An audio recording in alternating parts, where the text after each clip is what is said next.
안녕하세요. 지지종입니다. 오늘은 테마주에 대해서 얘기를 좀 해볼까 합니다. 그 전에 업종을 잠깐 보시면은 제가 그저께 이 60선은 강한 선이라고 말씀을 드렸었죠. 그래서 윗꼬리를 달고 마감을 할 수도 있다. 이렇게 말씀을 드렸는데 어제 같은 경우는 이 60선을 뚫고 하지만 제가 그어놨었던 저항선에 맞고 재차 하락을 하는 모습을 보였습니다. 오늘은 61선을 이탈을 해줬는데요. 이렇듯이 국내 장은 지금 딱 좋은 상황은 아니라고 봅니다.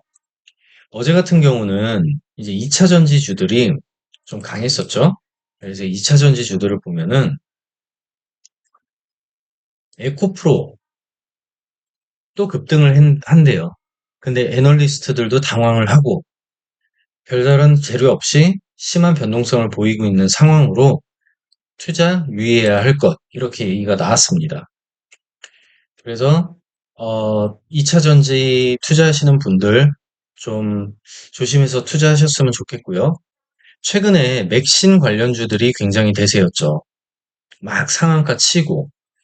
근데 맥신 관련주들 한번 볼게요.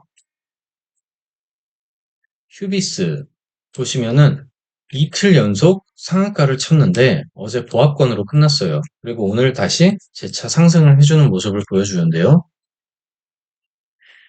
이게 어제자인데요.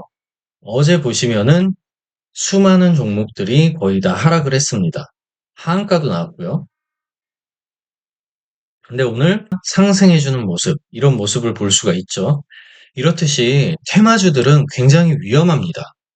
테마주들이 이렇게 변동성이 너무 크고, 저 같은 경우는 코닉 오토메이션을 매매를 했었죠. 이때 상한가 따라잡기를 해가지고 점상을 먹고, 그리고 이때 익절을 했습니다. 보시면은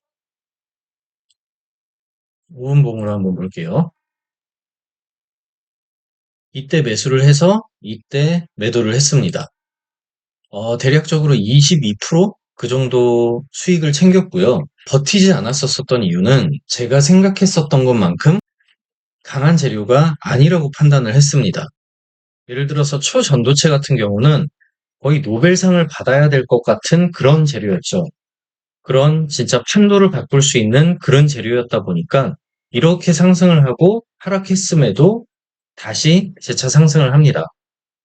분명히 해외랑 과학저널 네이처가 아니라고, 초전도체가 아니라고 밝혔음에도 불구하고 하락을 한 후에 계속 상승을 합니다. 근데 보시다시피 처음 상승했었던 그 폭만큼 상승을 못 합니다. 이게 테마주예요. 여기서도 마찬가지로 물론 이 종목은 여기까지 오르긴 했지만 다시 하락을 하죠. 세력들이 아무래도 이런 쪽에서 돈을 너무 많이 쓰다 보니까 하락을 한 다음에서도 설거지해야 하는 그런 상황이 필요하죠. 이때 개미한테 물량을 떠넘기고 빠져나오는 게 세력들의 방법입니다. 반면 맥신 관련주들은 노벨상감은 아니죠. 그리고 상용화가 굉장히 오래 걸릴 것이다. 이미 이렇게 밝혀졌고, 그렇기 때문에 제가 테마가 상대적으로 약하다라고 판단을 했어요. 이제 테마가 이래서 위험하다라는 겁니다.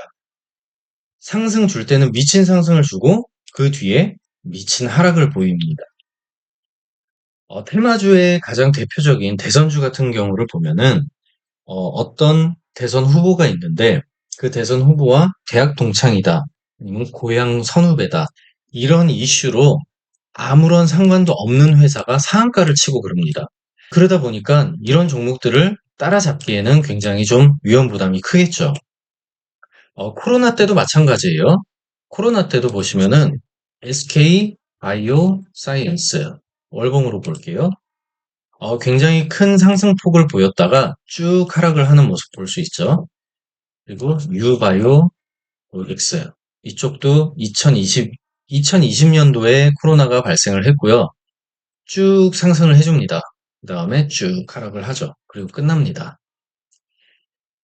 PCL, 수젠텍 이런 종목들 다 마찬가지인데 그나마 이때는 큰 상승폭을 수개월간 보였죠. 이 이유는 뭐냐면은 테마주로 엮이긴 했는데 관련성이 있는 종목이죠. 백신이라든지 치료제라든지 이런 쪽을 개발할 수 있다라는 기대감. 주식은 기대감으로 상승을 하고 그 기대감이 현실이 되면은 마무리가 됩니다. 근데 테마주에서 이제 중요한 건 뭐냐면은 이 테마가 관련성이 있다면은 실적으로 이어져야 됩니다. 근데 실적으로 안 이어진다면은 그 종목은 결국에 이렇게 쭉 하락을 해서 다시 되돌아올 수 없는 강을 건너게 되는 게 테마주가 됩니다. 최근에 에코프로가 있었죠. 에코프로 같은 경우는 테마로도 엮였는데 이쪽은 보시면은 영업이익, 매출, 재무 상태도 굉장히 견조합니다. 이쪽 보시면 영업이익은 매해 늘고 있죠. 그것도 굉장히 큰 폭으로 늘고 있습니다. 이쪽에서 이쪽에서 일로 갈 때마다 큰 폭으로 늘고 있어요. 이런 쪽이 테마에서 실적주로 바뀌면서 엄청난 상승세를 보일 수 있는 그런 종목이 됩니다. 아시다시피 지금 전기차가 대세이다 보니까 2차 전지는 당연히 전기차를 따라가죠. 그러다 보니까 에코프로는 이렇게 큰 상승을 만들어 줄 수가 있었던 종목이고요. 포스코홀딩스나 포스코홀딩스나 아니면은 에코프로비엠 마찬가지죠. 이런 쪽들이 다 실적으로 이어지니까 이런 큰 상승을 보일 수 있었던 거지.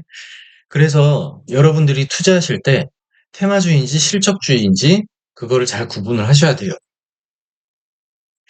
근데 아무리 실적이 좋다고 해도 주가는 계속 오를 수는 없습니다. 끝이라는 게 있고요. 그리고 눌림이 나오고 어떠한 또 다른 이슈가 나올 때 그때 상승을 해주겠죠. 주식에 있어서 가장 중요한 거는 미래성, 그리고 숫자, 재무, 이런 게 굉장히 중요합니다. 이런 것들이 동반을 해줘야 주가는 상승을 할 수 있고, 단지 테마로 엮였다라는 이유 하나만으로 주가가 이런 식의 상승을 보일 순 없습니다. 그렇기 때문에 여러분들이 앞으로 투자를 하실 때 이 종목이 테마주인지 테마주랑 엮였다면은 어떤 관련성이 있는지, 그리고 그 관련성이 있다면 이 회사가 과연 이러한 이슈로 인해서 매출을 얼마나 창출해낼 수 있을런지, 이런 쪽들을 모두 다 살펴봐야 합니다.